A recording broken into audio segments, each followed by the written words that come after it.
చెలి మనసే శివధనుసైనది తొలి చూపుల వశమైనది వలపు స్వయంవరమైనప్పుడు గెలువనిది ఏది ఒక బాణము ఒక భార్యన్నది శ్రీరాముని చిరయసమైనది శ్రీవారు వరమిస్తే సిరులన్నీ నావి తొలి చుక్కవు నీవే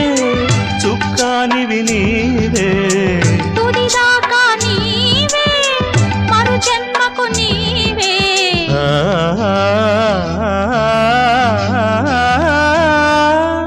జానకి కలగనలేదు రాముని సతి కాగలనని ఏనాడు